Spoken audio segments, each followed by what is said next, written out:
the church ladies are gossiping about her being spoiled twice, but not thinking about, well, where the hell are the babies, is befuddling to me. It's always a nosy bitch that want to come knock on your door and get in your business. Y'all don't have a nosy bitch named Miss Esther?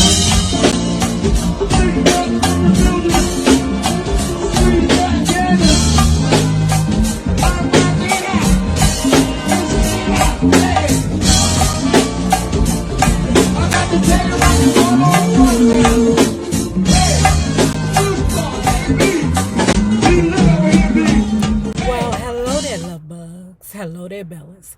If you have not already done so, please remember to like, share the Facebook or whatever handle you use. Twitter, Snap. Can you share TikTok? I don't know. Subscribe and visit uptopbeauty.com for these the Fug shades in black and tortoise. Ooh. And if you are not already a part of this book club, please hit the Patreon link below and or the join button here on the YouTube. And for a small monthly fee of $5, you babies, yes you, can be privy to all the shenanigans before the YouTube gets it, if the YouTube gets it. Now, let's continue talking about or reviewing or recapping Alice Walker's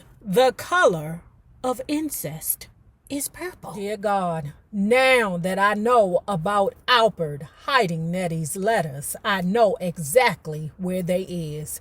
They in his trunk. Everything that means something to Albert go in his trunk. He keep it locked up tight, but Shug can get the key. Dear Silly, the first letter says, you gotta fight and get away from Albert. He ain't no good. Girl, we been knew that, girl. We been knew that. But okay, I'll continue. When I left you all's house walking, he followed me on his horse. When he was well out of sight of the house, he caught up with me and started trying to talk. You know how he do. Ooh, Miss Nettie, you so fine. And stuff like that. I tried to ignore him and walk faster, but my bundles was heavy and the sun was hot.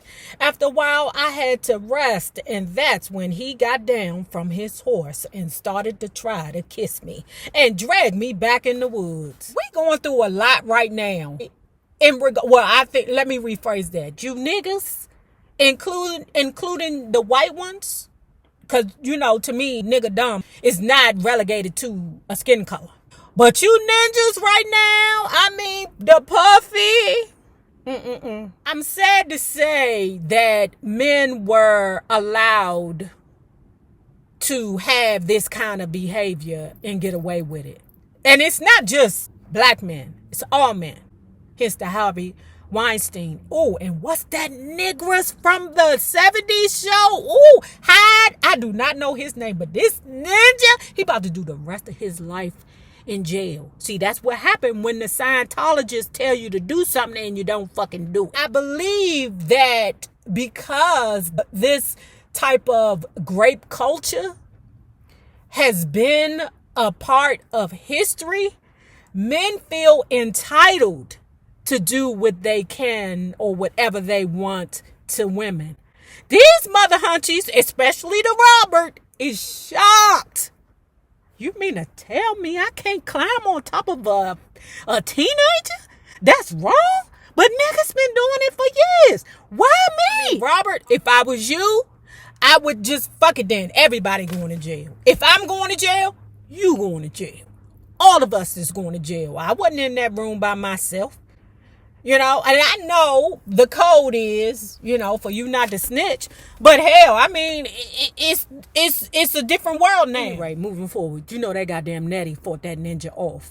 Okay, you're not getting my peanut butter. I got a ride into town on somebody's wagon, and that same somebody pointed me in the direction of the Reverend Mister's place.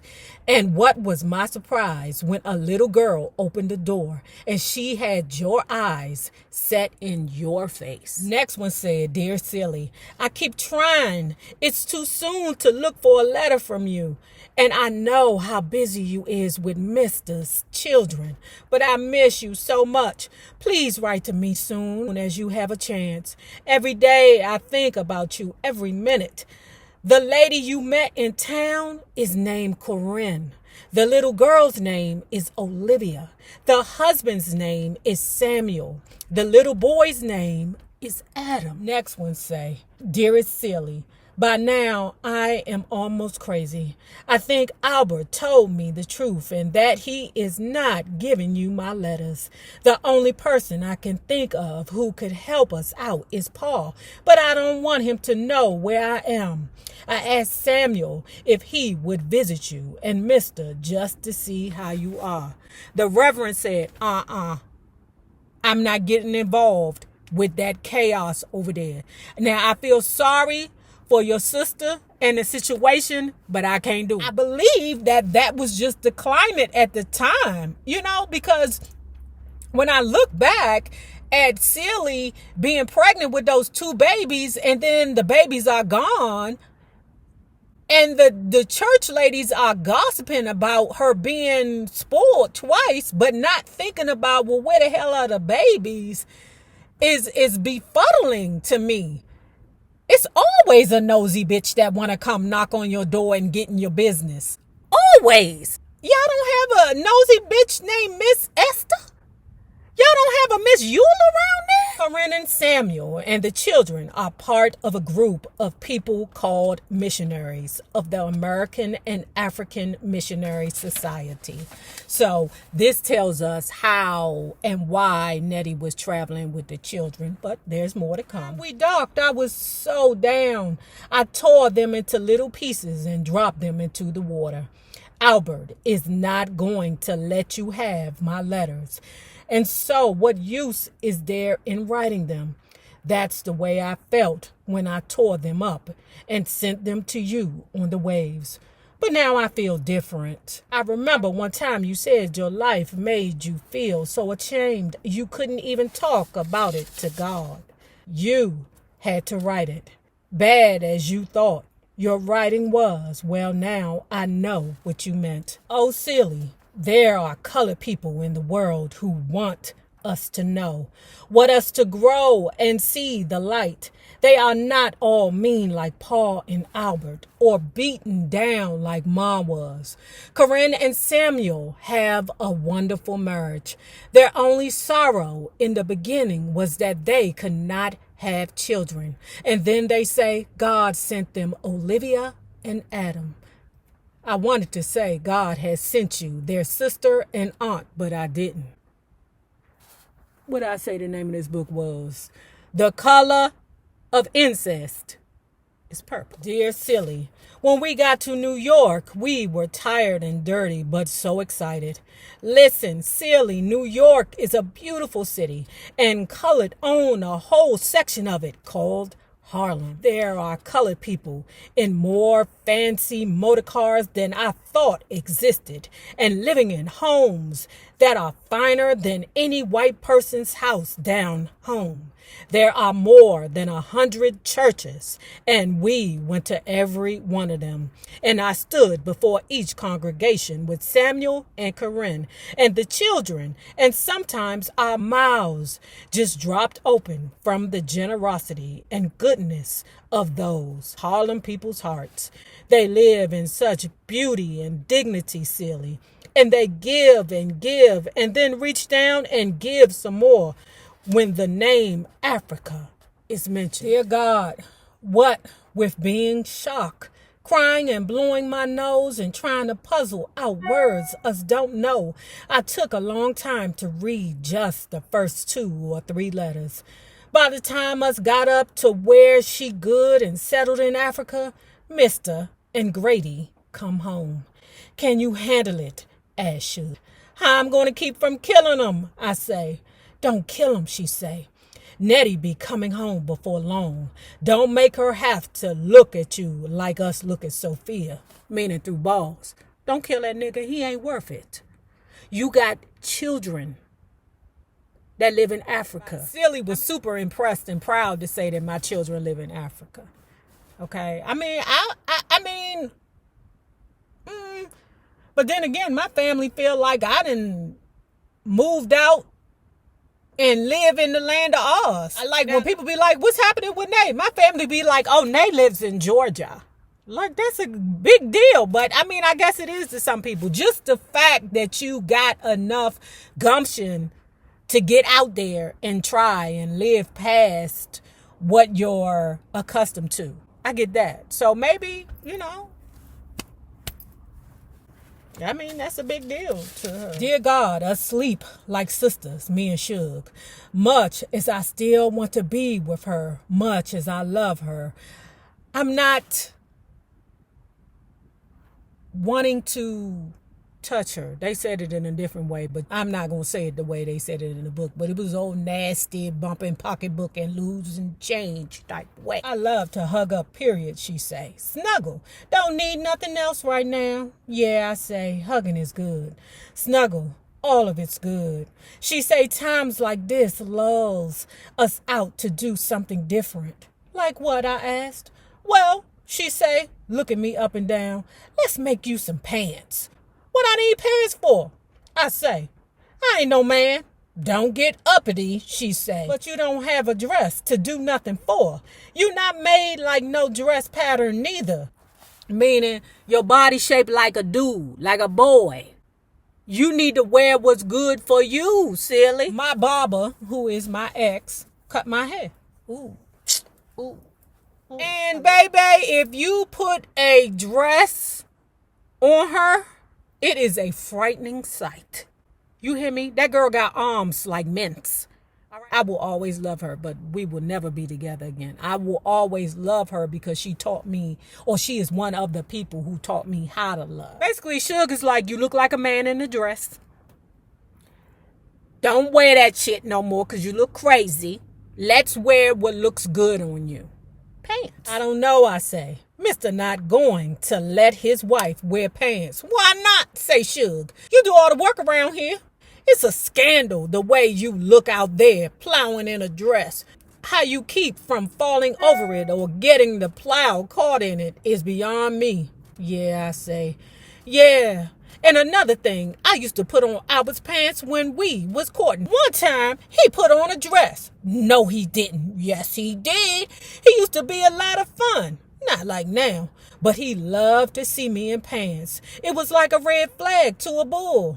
Ugh, I say. I could just picture it, and I didn't like it one bit. I guess Silly is the more dominant out of the two, while Shug is the more aggressive out of the two. Yeah, it bees like that sometimes. Well, you know how they is, say Shug.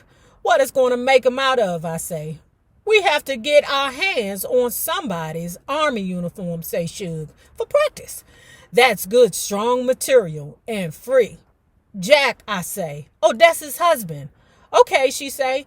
And every day we going to read Nettie's letters and so. That's good, Shug, because in that way you can help keep Silly's mind off of murking Mr. Dear God, now I know Nettie alive. I begin to strut a little bit. So basically we're getting to the point of the book where there is dialogue between Nettie and Silly within the letters. And Nettie is explaining to Silly the Olinka tribe. They're a tribe in Africa that does not believe in educating their daughters. You know, Nettie is a missionary over there with Samuel, the Reverend, his wife Corinne, and Silly's two children, Adam and Olivia. Silly's / Corinne and the Reverend's daughter, Olivia, has created a relationship with one of the Olinka tribe's daughter, Tashi. Even though Nettie feels that Tashi is a very bright girl, she cannot be educated. Now, you know, Olivia is being educated because that's not the American way. I think that's what with the Reverend and his wife is trying to encourage. But as of now, the only girl that's in school is Olivia.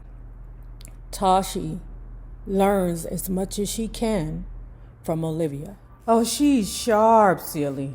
At the end of the day, when Tashi can get away from all the chores her mother assigns her, she and Olivia secret themselves in my hut.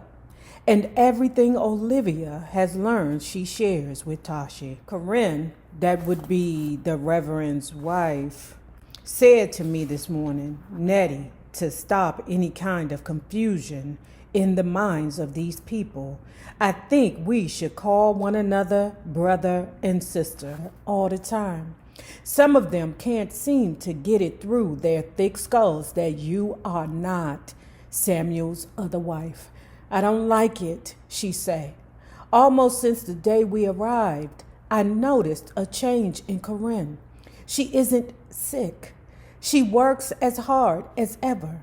She is still sweet and good-natured.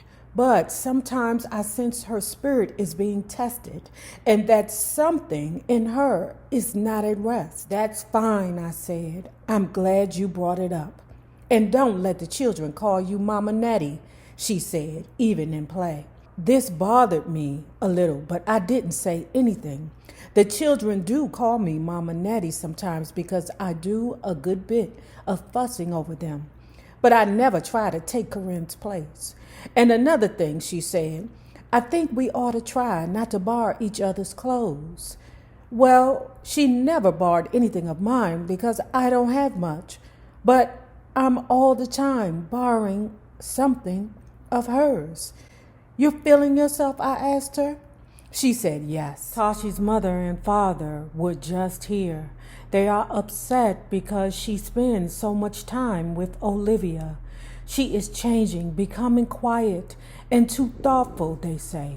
She is becoming someone else. Her face is beginning to show the spirit of one of her aunts who was sold to the trader because she no longer fit into the village life. The world is changing, I said. It is no longer a world just for boys and men. Our women are respected here, said the father. We would never let them tramp the world as American women do. See, that's why them Africans don't respect us now. There is always someone to look after the Olinka women, a father, an uncle, a brother, or nephew. Do not be offended, Sister Nettie, but our people pity women such as you who are cast out. We know not from where into a world unknown to you, where you must struggle all alone for yourself. So I am an object of pity and contempt, I thought, to men and women alike. Furthermore, said Tashi's father, we are not simpletons. We understand that there are places in the world where women live differently from the way our women do. But we do not approve of this different way for our children. But life is changing, even in Olinka, I said. Tashi is very intelligent, I said. She could be a teacher, a nurse. She could help the people in the village. There is no place here for a woman to do those things, he said. Then we should leave, I said. Sister Corinne and I. No, he said. Teach only the boys, I asked. Oh, Lou, why you come up here and fart while I'm on? God, what he do? Then we should leave, I said. Sister Corinne and I. No, he said. Teach only the boys, I asked. Yes, he said, as if my question was agreement. There is a way that the men speak to women that reminds me too much of Paul. They listen just long enough to issue instructions. They don't even look at women when women are speaking. We lost Tashi's father during the last rainy season.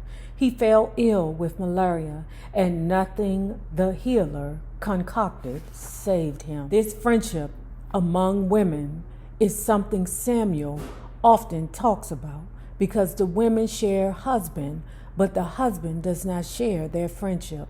It makes Samuel uneasy. It is confusing, I suppose. And it is Samuel's duty as a Christian minister to preach the Bible's directive of one husband and one wife. They about to kick them out of Africa. Don't be coming over here with your American rules, Reverend. And the Linka village is trying to recover from the damage when the roads came through the village. You know, they tricked them, they gooped them. Oh no, we ain't gonna touch your village, girl. Just let us work in peace over here and it'd be fine. But they gooped them. They sent the road straight through the village. Fuck your village. Meanwhile, Corinne has been very ill with African fever. Many missionaries in the past have died from it. But the children are fine. The boys now accept Olivia and Tashi in class, and more mothers are sending their daughters to school. The men do not like it. Who wants a wife who knows everything her husband knows? They fume, but the women have their ways, and they love their children, even their girls. I will write more when things start looking up. I trust God they will. Your sister Nettie. Dearest Silly, this whole year after Easter has been difficult.